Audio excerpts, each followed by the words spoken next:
J'ai peur de me tromper pour mon business, mais surtout, quelque part, j'ai peur de faire des promesses à quelqu'un et puis quelque part de se rendre compte que finalement, le business ne suit pas. Bienvenue sur ma chaîne où je partage sans filtre mes erreurs, mais aussi la méthodologie qui m'ont permis de passer de solopreneur épuisé à entrepreneur épanoui. Aujourd'hui, c'est session de coaching en live. C'est parti. Ok, bonjour Ange-Céline, comment ça va? Bonjour Manuel, ça va bien et toi? Ouais, je vais super bien. Je vais super bien. Aujourd'hui, je te propose qu'on parle d'une thématique, puisque c'est celle que tu vas vivre. C'est le premier recrutement et recruter finalement en salariat, donc recruter un salarié, recruter un alternant ou finalement ne pas recruter, mais s'allier les services d'un prestataire qui va bah, du coup, à qui tu vas confier les tâches. Euh, Toi, je crois que tu es dans cette phase de réflexion. C'est quoi un petit peu Exactement. les questions que tu te poses par rapport à cela?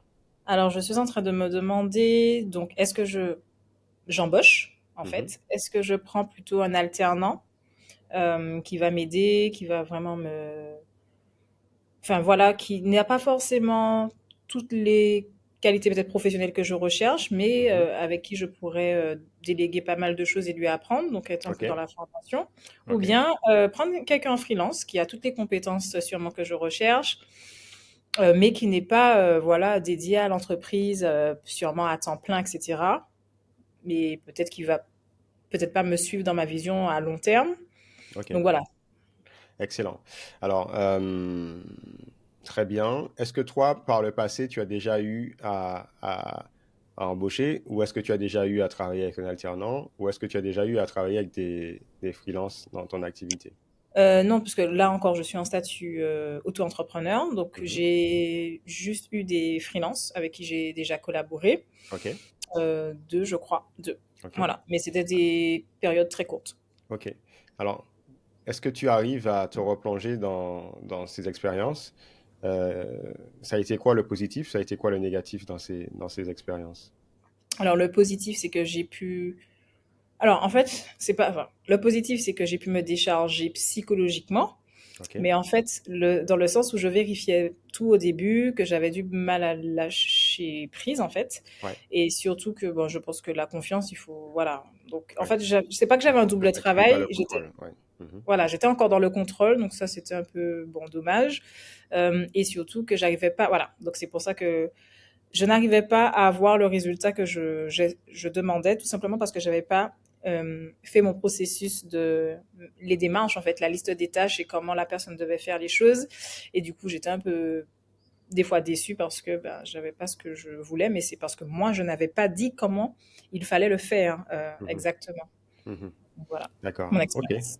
Ok. Très bien. Donc, c'est hyper intéressant. Et là, qu'est-ce qui fait que tu hésites? Pourquoi tu te dis pas, je vais partir sur un prestataire, sur un freelance, parce que tu l'as déjà fait par le passé. Pourquoi tu hésites? C'est quoi les motivations d'hésitation que tu as? Là, aujourd'hui, je suis dans une dynamique où j'aimerais quelqu'un qui partage vraiment mes idées, ma vision et que j'aimerais emmener plus loin qu'une juste dans une prestation, en fait. Oui. Pas forcément un bras droit, mais quelqu'un en qui je peux compter et qui pourra se déplacer pour mes clients, etc. Et un freelance, non, bah déjà au niveau concurrentiel, je pense que c'est pas forcément la bonne démarche. Ok. Donc, c'est pour ça que j'hésite à plutôt prendre un salarié qui sera avec moi et on avance ensemble, voilà. Ok. D'accord. Hyper intéressant. Euh, Alors, c'est très difficile de répondre à cette question. Maintenant, je vais te faire part de mon expérience et Mhm. peut-être que ça t'aidera à y voir clair. Alors, un point qui est assez passionnant dans ce que tu dis, c'est que tu dis que euh, tu veux déléguer sur des tâches que tu maîtrises aujourd'hui, euh, mais où tu dois bien expliquer ce que tu attends. Donc ça, on l'a traité dans d'autres vidéos. D'ailleurs, je vous invite ceux qui nous regardent à aller consommer, bah, du coup, les podcasts ou les vidéos sur ce sujet. Euh, Tu dis aussi que finalement, quand tu avais fait appel à un prestataire, ben, techniquement, tu n'avais pas toujours ce que tu voulais, même si cette personne avait les compétences techniques parce que tu n'avais pas suffisamment documenté, mais tu avais quand même un double problème. Ben, finalement, tu t'es pas complètement déchargé parce que tu devais ben, contrôler, quelquefois refaire parce que tu t'es déçu. Mais surtout, le deuxième problème, c'est le problème un petit peu de la longévité. C'est que, en fait, premièrement, cette personne ne se projetait pas dans ton Mhm. projet. Et surtout, peut-être que tu disais, ben, en fait, je suis en train de former potentiellement un concurrent voilà, à ma méthodologie. Donc, je comprends Exactement. ce que tu dis. Alors, moi, j'ai eu plusieurs expériences. Moi, je suis de naturel un peu craintif. J'ai peur de me tromper pour mon business, mais surtout, quelque part, j'ai peur de faire des promesses à quelqu'un et puis, quelque part, de se rendre compte que finalement, le business ne suit pas. Il faut quand même avoir une approche assez mathématique. Est-ce que je sens, parce qu'il y a le rationnel et puis il y a le côté un petit peu sensoriel, est-ce que j'ai embarqué déjà tous les contrats qui me montrent qu'en fait, là, j'ai vraiment besoin d'être aidé parce qu'en Mhm. fait, je ne vais pas pouvoir mathématiquement délivrer tout ce que j'ai engagé. Voilà. Euh, Est-ce que je sens, là, c'est plutôt le sensoriel, que vraiment, là, il y a quelque chose, les clients amènent les clients, je sens que je suis en train de refuser des demandes et potentiellement, en fait, c'est moi ma propre limite. Je suis moi-même mon plafond de verre, mon C'est temps ça. est le plafond de verre. OK? Donc, ça, c'est une bonne approche pour se dire, est-ce que finalement, tu vas pouvoir pérenniser cet emploi ou est-ce que finalement, tu es sur du one-shot, un pic, Ah, je comprends. voilà, du coup, que tu te rends compte que en fait, ça va, enfin, ce serait un petit peu dangereux de décider que tu embauches quelqu'un alors que finalement, c'est juste un pic d'activité. C'est ça. Donc là où c'est rassurant à ton niveau, c'est que dans une autre conversation, et tu vas me le confirmer, tu me disais que tu commençais à avoir des clients que tu arrives à engager sur des périodes un peu plus longues. Et on avait même échangé sur le fait que pour moi, tu pourrais aller les chercher sur des contrats de 2-3 ans pour vraiment sécuriser, Oui, avoir un matelas. Et le fait que tu sens effectivement que ben, la demande emmène la demande et qu'aujourd'hui, tu refuses des clients, donc potentiellement, tu te coupes d'un business que tu pourrais avoir. C'est le cas. c'est ça. Exactement. OK? Donc, dans ce cas de figure, on pourrait dire que tu peux te projeter plus dans le salariat. Et il y a deux formes de salariat. Il y a le salariat de quelqu'un qui est aujourd'hui sans emploi ou qui a un emploi et qui quitterait son emploi pour venir travailler avec toi. Et Mhm. puis, il y a le salariat qui est la forme de alternance où tu recrutes quelqu'un qui sera donc à moitié dans ton entreprise et à moitié chez toi. Alors, en ce qui me concerne, moi, j'ai jamais encore aujourd'hui, mais ça va sûrement se produire, j'ai jamais encore aujourd'hui recruté quelqu'un from scratch, c'est-à-dire que la personne arrive, elle quitte son emploi ou elle est au chômage et je lui signe un CDI. D'accord. Moi, je crois beaucoup euh, à cette période où tu vas pouvoir essayer, valider. Alors, c'est vrai que dans un recrutement euh, où tu fais from scratch, que la personne, elle arrive et que tu la recrutes, tu as cette période d'essai. C'est très important pour moi. Imaginons que tu recrutes vraiment quelqu'un sans passer par la case alternance, Mhm. euh, sans passer par la case stage, que tu arrives à te dire, il faut absolument, et c'est vraiment important, il faut absolument que j'arrive à valider durant la période d'essai les points qui sont importants pour moi. Mhm. Et donc, tu vois encore que c'est de l'organisation.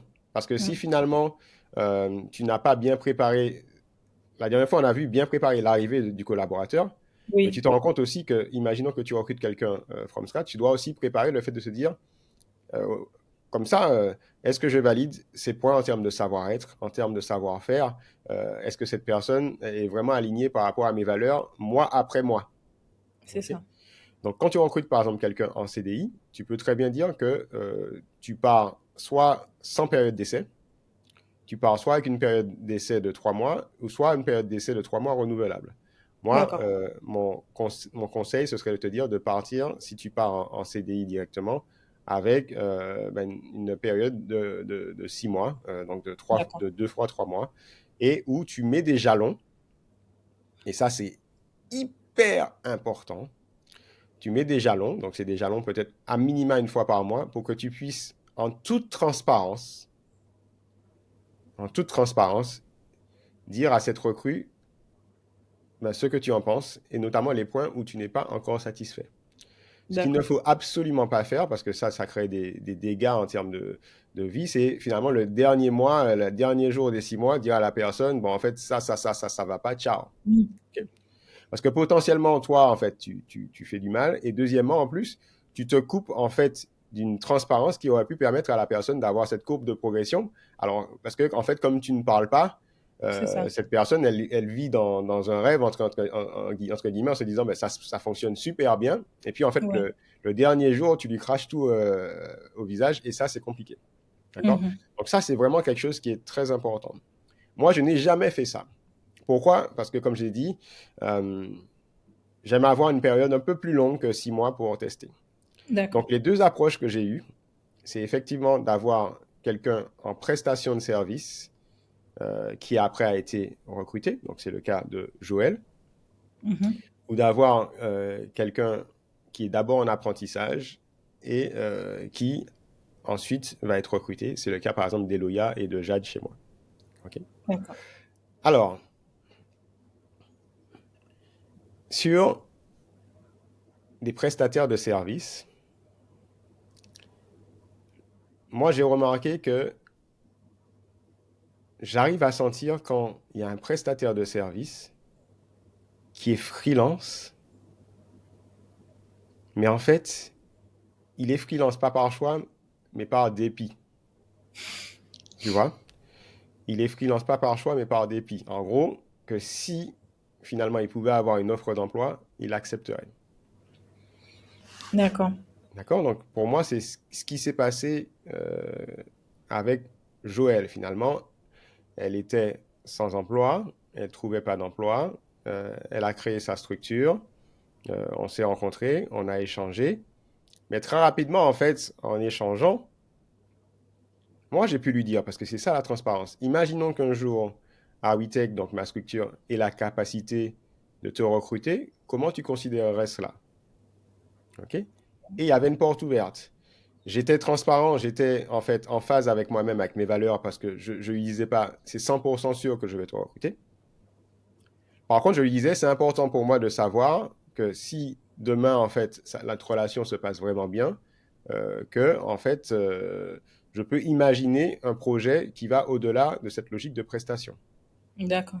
Parce que c'est très important de comprendre que, et ça, il faut que tu le saches, qu'un prestataire de service qui n'a qu'un seul client, c'est considéré par l'URSSAF, par l'État, Mhm. comme une forme de travail déguisé. D'accord. OK? Donc, effectivement, on est fragile quand on monte des entreprises. Donc, imaginons que ça soit le cas, que tu travailles avec un prestataire de service et finalement que tu lui demandes tellement de choses que tu finisses par être son seul client, que ça soit 100% Mhm. de ta charge. Cette situation, elle ne peut pas durer trop longtemps C'est parce ça. que tu te D'accord. mettrais toi-même à risque. Alors, évidemment, ça veut dire que la personne, entre guillemets, se serait retournée contre toi, mais tu es quand même à risque. Donc, il faut le savoir du point de vue de la légalité. D'accord. Moi, j'ai aimé cette approche avec Joël, où effectivement, elle est venue m'aider sur une composante de mon entreprise. Souvent, quand tu te dis que euh, tu vois un prestataire qui peut être concurrent, pour moi, c'est celui qui a pour moi, une casquette commerciale très développée. Mhm. Quand il te dit, D'accord. OK, ben, je travaille pour toi, mais en parallèle, ben, je suis en train aussi de développer mon agence. C'est ça mon projet. Si tu vois un prestataire qui te dit, je travaille pour toi, mais moi, mon projet, c'est de créer une agence, Oui. si vous avez exactement le même projet, a priori, ben, pour moi, c'est un petit peu drapeau rouge parce que ça veut dire, c'est red flag, parce que ça veut dire qu'effectivement, vous avez le même projet. Clairement. Et donc, que l'objectif que tu as de longévité, ben, ça ne fonctionne pas parce que tu demanderas à la personne de renoncer à son projet, puisque son projet, c'est finalement de monter une C'est agence ça. comme toi. C'est ça. OK? Mm. Donc, c'est un signal, en fait. Mais il y a des fois des signaux où tu te dis, en fait, tu te rends compte que cette personne, elle a plus, comment dirais-je, tu te rappelles quand on avait vu les trois personnalités de l'entrepreneur, celui qui est Oui. entrepreneur, manager et technicien, elle a plus Oui. cette casquette, cette personne de technicien. Quand D'accord. tu l'écoutes parler, ce qu'elle aime, c'est faire, c'est accomplir les tâches le mieux possible Et c'est pas forcément être en face du client, parler de la vision, imaginer des projets. Voilà. OK? D'accord. Donc, c'est Ok. aussi une façon de détecter qu'un prestataire potentiellement euh, pourra demain avoir envie de rejoindre ton équipe, même si au départ il a commencé en prestation. C'est que les velléités qu'il a sont plutôt des velléités de devenir un bon technicien D'accord. ou demain un bon manager, plutôt qu'en fait un entrepreneur à part entière. D'accord. OK? Donc ça me semble assez passionnant. Donc moi, ça Ça, s'est très bien passé avec Joël. Et ben, au bout d'un moment, je me suis rendu compte qu'elle faisait vraiment partie de l'entreprise, euh, qu'on avait une même vision, que je sentais qu'à chaque fois, mois après mois, elle était animée par les mêmes valeurs que moi. Euh, Et même si, honnêtement, c'est pour moi, en tout cas, à titre personnel, c'est toujours un saut de me dire, bon, ben ça y est, on passe en CDI, mais je me rendais bien compte qu'il ne pouvait plus en être autrement. autrement. Ouais. Voilà. Mm, OK? mm. Donc ça, c'est l'histoire avec Joël, et c'est pour ça que moi, aujourd'hui, comme je t'ai dit, là, je vais lancer de nouvelles structures. J'envisage toujours ce monde hybride. Je pense que j'aurai à recruter des personnes directement, mais je Mhm. pense que je vais quand même chercher à contractualiser avec des prestataires pour lesquels je sens que finalement, cette volonté demain d'exister en tant qu'entreprise est peut-être moindre que le fait de peut-être se sécuriser dans une entreprise D'accord. soi-même et pour autant d'essayer de délivrer tous les jours de la valeur dans les tâches, D'accord. dans les missions réalisées. Ça va, ça t'aide, c'est clair ce que je raconte? Oui, ça m'aide parce que je vois déjà ce que. Oui, oui. Voilà, Mm. ok. Alors Et maintenant, mais, parlons de l'alternance et oui, c'est de ça. l'emploi sec. Alors, ce qu'il faut savoir, c'est que déjà aujourd'hui, quand tu vas recruter quelqu'un euh, à un emploi directement, il y a des aides qui existent euh, et normalement, tu peux réussir à te faire financer C'est vrai. un Mm. an, potentiellement un an. Aujourd'hui, l'État, euh, et donc il y a l'État, et en général, c'est soit Pôle emploi, soit des satellites, euh, des collectivités qui portent cela. Il y a des aides pour se dire, ben, finalement, on recrute quelqu'un. Tu peux même avoir des aides parce que finalement, c'est toi qui deviens le formateur de cette personne. D'accord. OK? Très bien. Donc en plus, reçois toi-même une aide en tant que formateur de cette personne. Donc, il faut que tu te rapproches de Pôle emploi pour cela, pour regarder les dispositifs. Moi, je n'ai jamais fait encore, mais c'est des dispositifs qui existent. D'accord. Très bien. Alors, parlons de ce que je connais, qui est l'alternance. Euh, Eloïa, je l'ai recruté après une période d'alternance. Moi, j'ai un regard ambivalent sur l'alternance. Jade, je l'ai recruté aussi après une période d'alternance. Alors, là où je te rejoins, c'est que autant, euh, pour moi, la compétence technique, j'essaye de faire en sorte que ça soit ma responsabilité de la transmettre, et je pense que tout le monde peut apprendre des compétences techniques. Autant le savoir-être euh, et la maturité, ce sont des choses dont je me rends compte que ça fait partie de ton identité, mais ça fait aussi partie de l'âge. Ok. C'est ça. Et souvent, tu peux avoir des alternants euh, qui, du fait de leur jeune âge, sont encore un peu immatures. Et tu vas te rendre compte qu'en fait, c'est pas forcément un problème d'envie, c'est juste un problème en fait que bah, le temps n'a pas encore fait complètement son effet et que ces personnes, elles n'ont pas encore le niveau de maturité que tu attends. Ça, c'est le premier Mhm. point. Petite page de pub, si ce contenu te plaît, vraiment, abonne-toi si ce n'est pas encore le cas et like le contenu pour que d'autres personnes puissent le découvrir également. Allez, on y retourne. Le deuxième point, c'est que l'alternance, tu vas, toi, payer un temps plein, mais Mhm. cette personne, elle sera en alternance chez toi. La moitié D'accord. du temps, elle sera chez toi, la moitié du temps, elle sera en formation. Mhm. Donc l'alternance, finalement, d'un point de vue purement économique, c'est intéressant quand on arrive à avoir des aides. Euh, et ce qu'il faudra que tu te poses comme question, et que tu regardes très rapidement, c'est, imaginons demain que tu recrutes quelqu'un en alternance, est-ce que les aides qui avaient été massivement injectées pendant la période de Covid sont encore valides Ah oui. pour te permettre, en fait, d'avoir, toi, une aide au moins sur cette période d'alternance pour déjà couvrir justement cet effet d'alternance et voir au-delà. Très bien. Je vais être tout à fait sincère avec toi. Pendant la période post-Covid, il y avait des aides énormes et moi, je me suis dit qu'il fallait que je recrute absolument des alternants pour profiter de l'aide. J'ai recruté 3 alternants. Sur les 3 alternants, il n'y a qu'une seule personne qui est restée. Je pense que j'ai mes responsabilités là-dedans parce que, effectivement, en voulant recruter tout de suite autant de personnes, je n'avais pas pu réussir à mettre un cadre en termes de documentation Mm. suffisant pour que finalement les alternants puissent déployer leurs ailes du fait de leur maturité encore un peu faible. Peut-être que tu vas te rendre compte que même si tu ne recrutes qu'un alternant, dans les entretiens, tu vas sentir qu'en termes de maturité, on n'y est pas. OK? D'accord. Le problème de l'alternance, pour moi, c'est que, entre guillemets, c'est un statut qui est hyper protégé. En gros, tu as 5 jours pour, une fois que le contrat est signé, pour remettre en cause le contrat. Et sinon, il faut que vous soyez, entre guillemets, d'un commun accord entre l'alternant et toi pour mettre fin au contrat. D'accord. Donc, en général, quand ça se passe mal avec un alternant et qu'un alternant dit qu'il a perdu son emploi, c'est qu'en plus, l'entreprise a fait pression sur lui pour lui dire écoute, ça ne convient pas, on signe d'un commun D'accord. accord, même s'il n'est pas d'accord. Donc, on crée aussi, quelquefois, des choses, moi je suis très attaché aux valeurs, des choses qui ne sont pas très correctes parce que la Mm. personne, elle s'est projetée et puis elle se retrouve à un moment donné sans entreprise. C'est ça.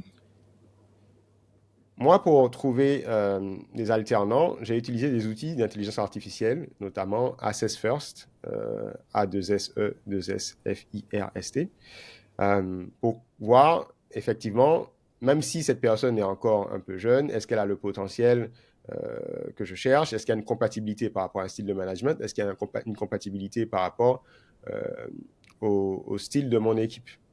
D'accord. Mais pour moi, aujourd'hui, ces tests-là ne permettent pas de Ah. tester la maturité, en fait. Ça teste Mm. un potentiel, pas la maturité. Pour moi, si tu pars sur un alternant, il faut quelque part, et c'est là que c'est très compliqué, que tu arrives à te dire comment j'arrive à valider que c'est la bonne personne alors que je n'aurai que 5 jours pour valider cela. C'est pour ça que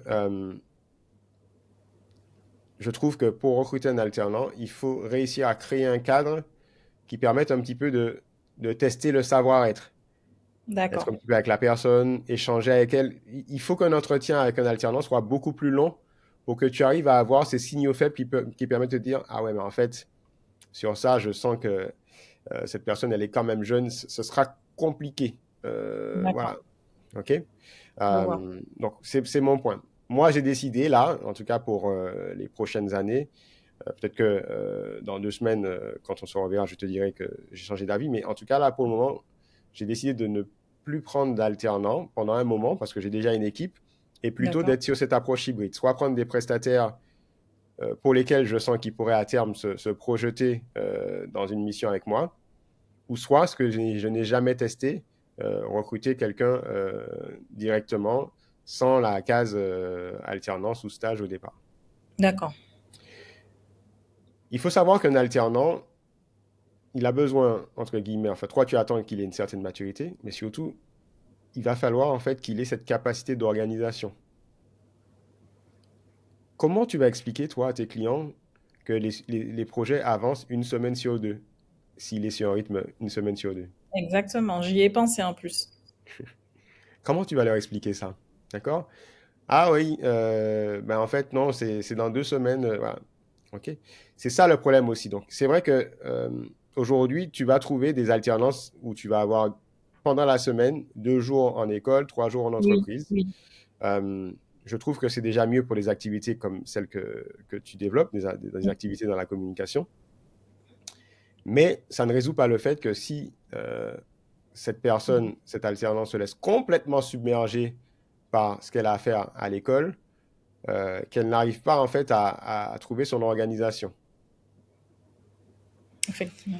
Moi, quand j'ai recruté Eloya, qui est pour moi une personne exceptionnelle, elle arrivait, même dans les moments où elle était à l'école, à consacrer quand même 5, 10 minutes, 30 minutes sur des points absolument clés de l'activité. Euh, Ça veut dire que j'avais pas une semaine à attendre pour qu'elle suive les dossiers. J'avais quand même ce confort. Et Je c'est ce comprends. qui a fait que moi, j'ai été 100% sûr quand je l'ai recrutée parce que je me suis dit, si elle est quand même capable de garder finalement pied dans l'activité alors qu'elle est mobilisée sur ses cours, Avec les cours, ouais. ça veut dire que quand elle sera à temps plein, À temps plein. ben, elle pourra le faire. Voilà. Et effectivement, ça n'a pas été démenti au moment où elle a été recrutée. OK? Euh, Ok.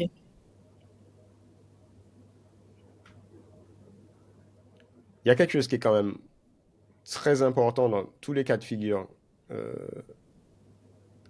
c'est que pour moi, quand il y a un doute, il n'y a pas de doute. Mm. Quand il y a un doute, il n'y a pas de doute. Aujourd'hui, tu commences à être un entrepreneur confirmé, même si tu es encore solopreneur. Mais quand il y a un doute, il n'y a pas de doute. C'est comme ça, c'est-à-dire que tu pourras utiliser potentiellement les outils d'intelligence artificielle dont je t'ai Le parlé pour Trimoji. D'ailleurs, voilà, j'allais utiliser voilà, Trimoji. Trimoji ou Assess First, voilà. Et pour moi, c'est des outils vraiment géniaux. Ça permet aussi d'apporter un peu de froideur, un peu de distance quand on est un petit peu submergé. Mais ces émotions sont intéressantes. Pose-toi la question, quand tu vas faire le choix, de te dire, est-ce que si je croise cette personne en dehors du travail, est-ce que je serais contente d'aller la voir? Par exemple, je suis en train de faire mes courses au centre commercial, je la croise, est-ce que en fait, de moi-même, je vais aller vers elle pour dire, ah, mais comment tu vas, etc. Ça fait partie aussi Ok. des choix. Parce que c'est des personnes euh, qui vont embarquer avec toi. S'il y a un doute, il n'y a pas de doute.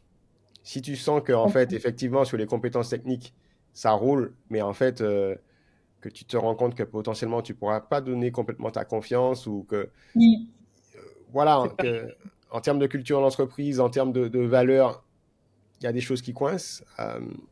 Bah, honnêtement, on n'y va pas. Et il n'y a rien de pire, et pour moi, c'est l'erreur que j'ai faite quand j'ai recruté les trois alternants, que d'avoir recruté quelqu'un, soi-disant pour se soulager, de se rendre compte qu'effectivement, le fit n'est pas là. Vous n'arrivez pas, entre guillemets, à vous connecter, et potentiellement, cette personne qui devait venir t'aider, elle devient une charge, et toi, l'expérience que tu lui offres, c'est pas du tout une expérience incroyable, en fait.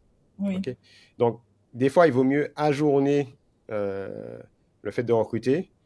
Le recrutement, c'est quand même clé. Et les premiers recrutements, c'est quand même clé. C'est ce qui va bâtir aussi ta culture d'entreprise. C'est ce qui va mettre le standard. Exactement. Une fois que j'avais recruté Eloya, ben, ça a mis un standard hyper élevé. Et aujourd'hui, ben, voilà, c'est clair pour moi, c'est le standard. Et ça fait que c'est difficile pour moi de rentrer chez Awitech. Mais ça veut dire que je suis assez clair aussi pour des fois dire non, non, non, je Mm. ne le sens pas. J'ai cette petite voix en moi qui me dit n'y va pas. D'accord. OK? Euh, mais voilà un petit peu ce que je peux te dire pour essayer de faire le choix.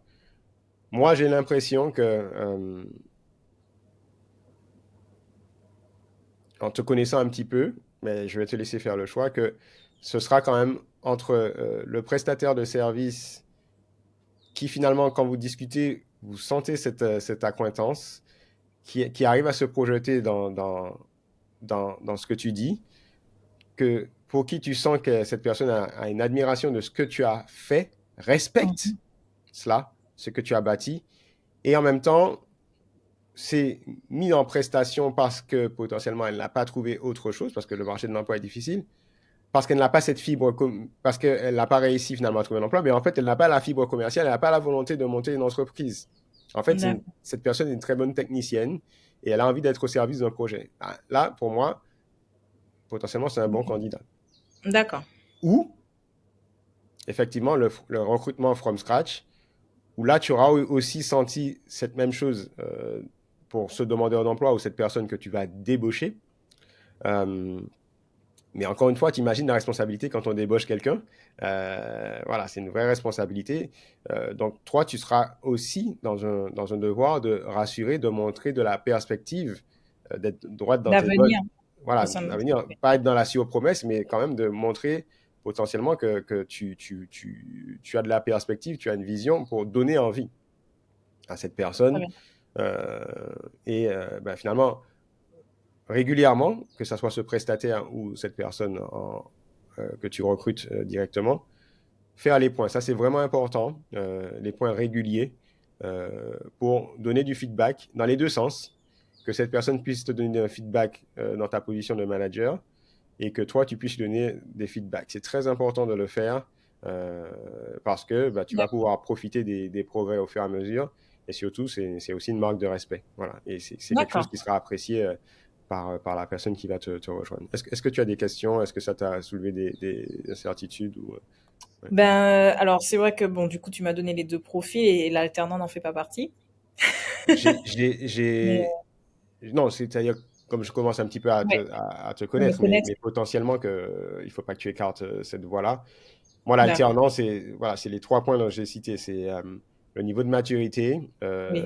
la capacité à s'organiser, et puis effectivement le côté justement alternant qui fait que est-ce que ton business peut souffrir d'avoir voilà, À temps partiel. quelqu'un à temps partiel en termes d'activité, alors que voilà, ça veut dire que quand elle n'est pas là, tu récupères 100% de la charge, quoi.